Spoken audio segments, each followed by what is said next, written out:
Hello, welcome back. Today we are continuing with the organizing again, and today we have something very interesting to ask you before we proceed. If you're a king, Raja, king, even then you need to delegate some authority. You can't do everything on your own. As you can see, this king is doing. Is it realistic for him? And even if you are even more than that, you're a Batman or even a superhero, even then you can't do everything. Okay? And if a slightly different perspective, see the third picture. If you are working with the people who are of this approach, that okay, fine. We are happy that the damage is not on our side. How exactly this will work?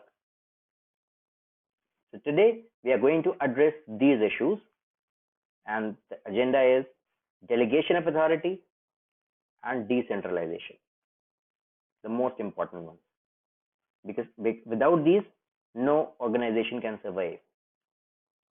As always, remember, being the first time user, do subscribe the channel and press the bell icon. And now enjoy the class. See, what is delegation of authority? We know what is top management, middle management and lower management. All these three levels we know. Now from top to the operating level or the workers level, delegation of authority moves downwards always. And why is it so? Because it is a prerequisite.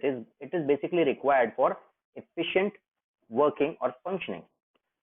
Without this, any effective, efficient working is not possible. Now, if you will delegate the authority, that means what? You will let your subordinate do some work what you were supposed to do.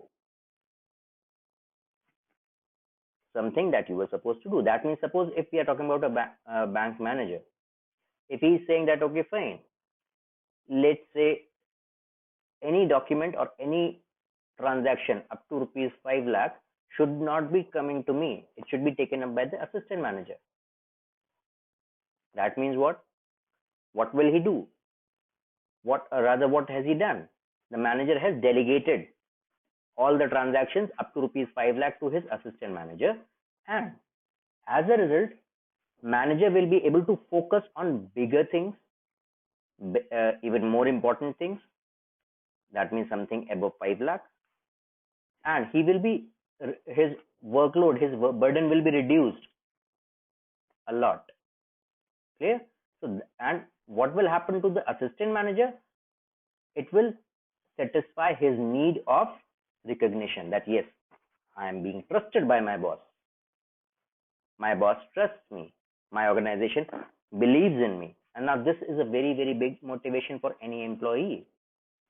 किसी भी employee के लिए ये सबसे जरूरी है कि उसको विश्वास मिले, उसको भरोसा मिले अपने सुपीरियर्स का, अपने ऑर्गेनाइजेशन का. क्लियर? अब सबसे जरूरी बात, once you delegate something, still you will be accountable for the result. Like if you're the marketing manager and you have 10 workers, 10 marketing people working under you, you gave them a target. If they are unable to achieve that, you will be questioning them, that is okay, but to your superiors they will not be asked. To your superiors, you will be responsible, you will be accountable, you will be answerable to your superiors, not your subordinates. Clear? That means this is the superior, this is the subordinate. Authority is given, but ultimate responsibility, the accountability remains with him, which is going upwards. Clear? Now see, with this diagram, it is very beautifully displayed. Authority and responsibility, they go simultaneously to the employee, but accountability flows upwards. It goes to the management. Clear? These three are the elements of delegation. Now, what is authority? The power to influence or command anybody's opinion, anybody's action, anybody's behavior, even thoughts. Clear? It is the right to command any subordinate and to take action if that command is not followed, if that instruction is not followed. And it always flows downwards. Top, middle, lower, it always goes downwards. Top management will have the authority on these two. Middle one will have the authority on lower management and workers. That is how it goes. And it gives you, that means the manager, the right to get the obedience. Fine, I'm giving the order, fine, that is okay. But if my subordinates are not listening to me, is it of any use? If my subordinates do not listen, if they are not obedient, will that be okay with me? Will that be good for me? No. That means I will have the right to command them. I will have the right to get the best outcome from them and expect obedience from them. And if they don't do that, I will have the right to take action on that. That means this is that element which determines the subordinate and superior relationship of conveying the instructions and getting the compliance और obedience in return. That means आप आदेश दे सकते हैं और उन आदेशों को मनवाने की भी का भी अधिकार होता है आपके पास. That is what authority is. And what is responsibility? This is the obligation of subordinate to perform the duty. That means if you are the subordinate, you are given something, some authority to do this work, fine, but you have to be held responsible also. If you will not do that, they will question you. If I will not do my work properly, my principal will question me. I have my responsibility towards him. Clear? And it goes upwards. I'm responsible towards my superiors, not my subordinates. Clear?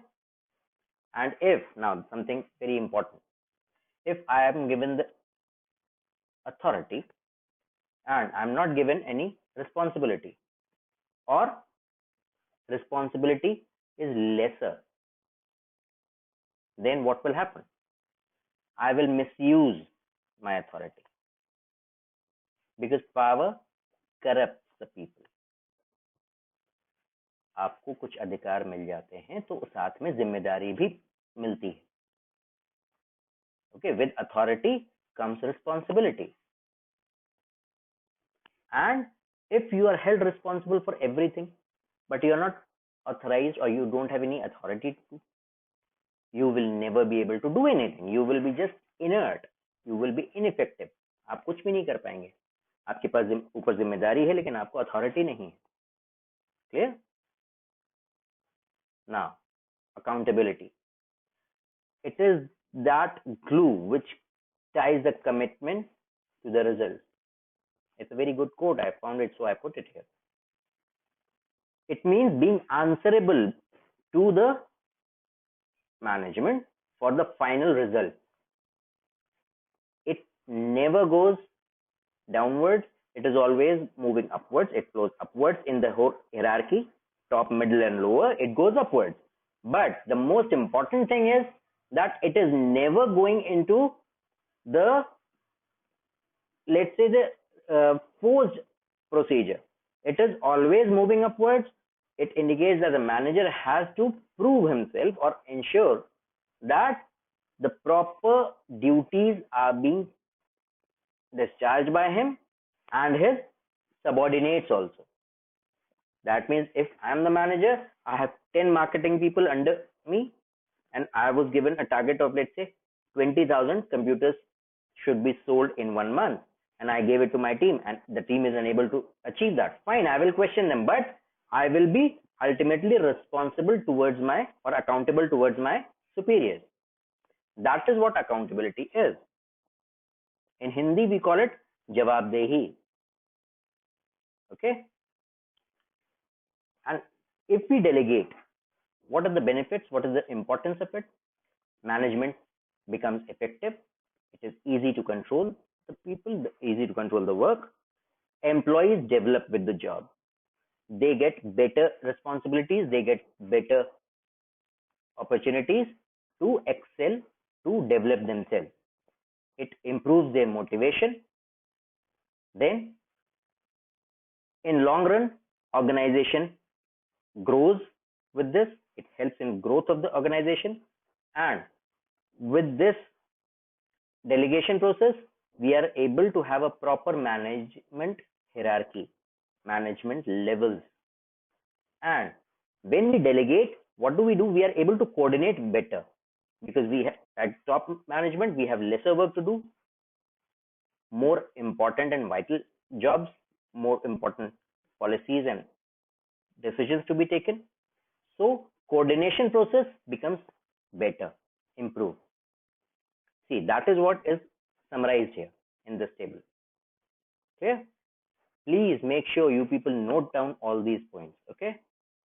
Now we talk about decentralization. Decentralization means the decision making authority is distributed throughout the organization. It is pushed down the chain of command from top to management, even lower. And it is the manner in which the decision making responsibilities or abilities are divided. As I talked about the bank manager going for transactions above 5 lakh, assistant manager looking after up to 5 lakh, his assistant up to 1 lakh, the job is divided. I am giving the example again, listen carefully.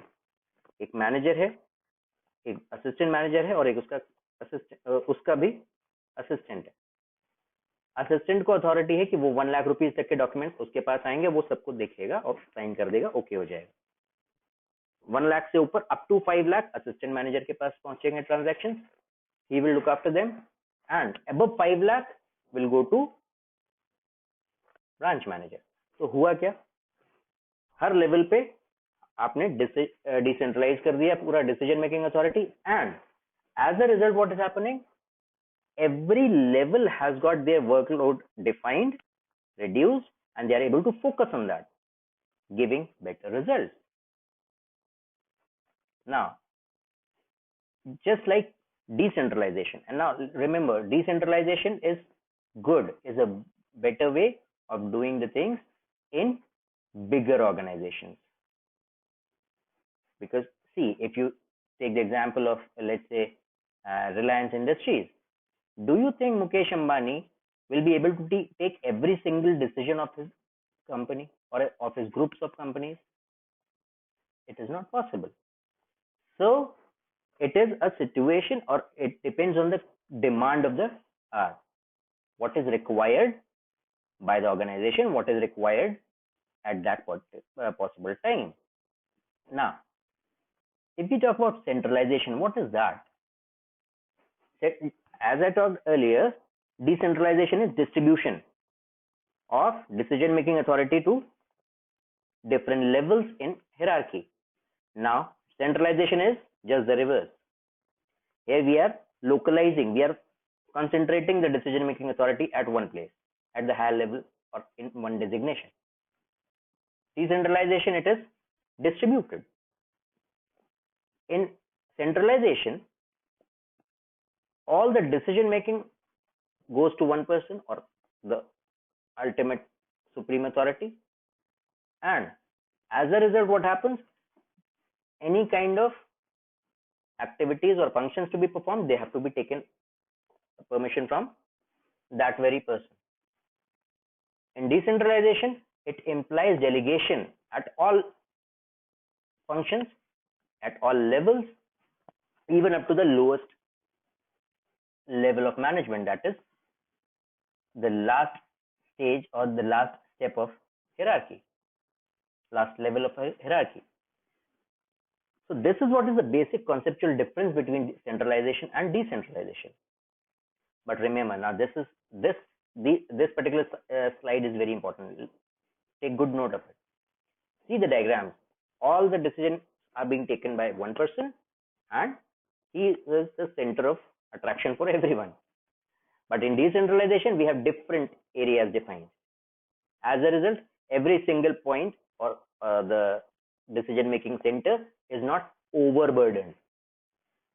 These two are relative terms, and following a particular method, centralization or decentralization, totally is very unrealistic.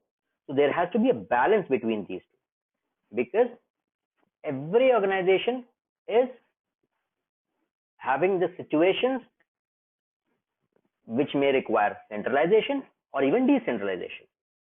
Clear?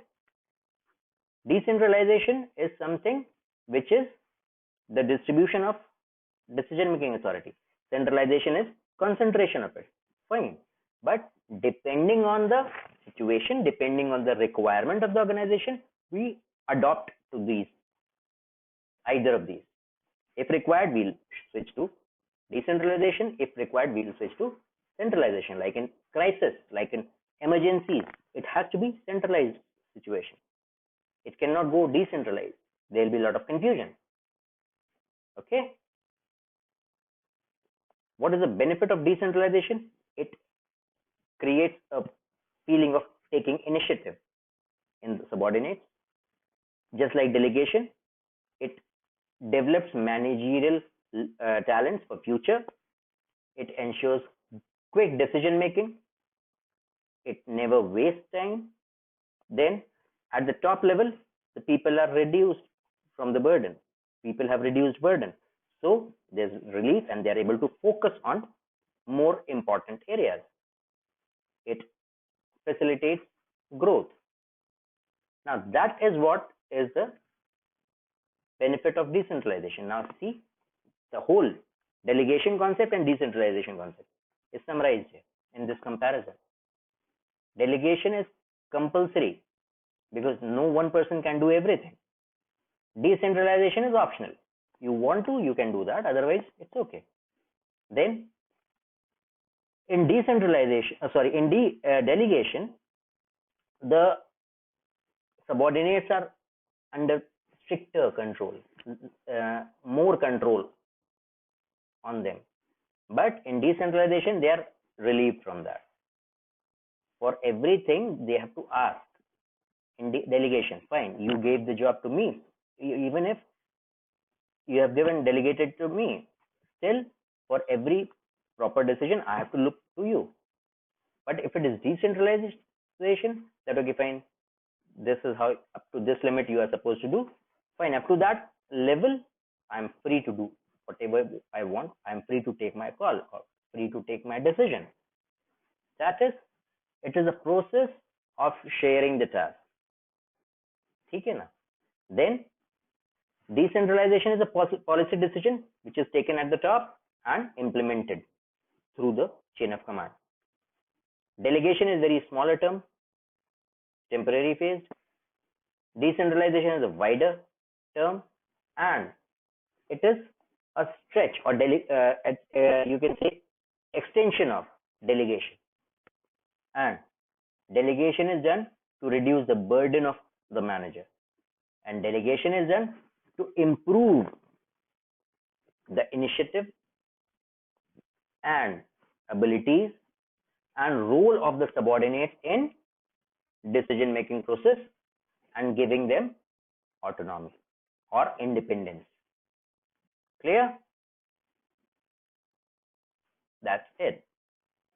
With this, we conclude the chapter. Do subscribe the channel and press the bell icon for the regular updates. And for any queries, problems, you are most welcome. Till the next video, keep in touch. God bless you.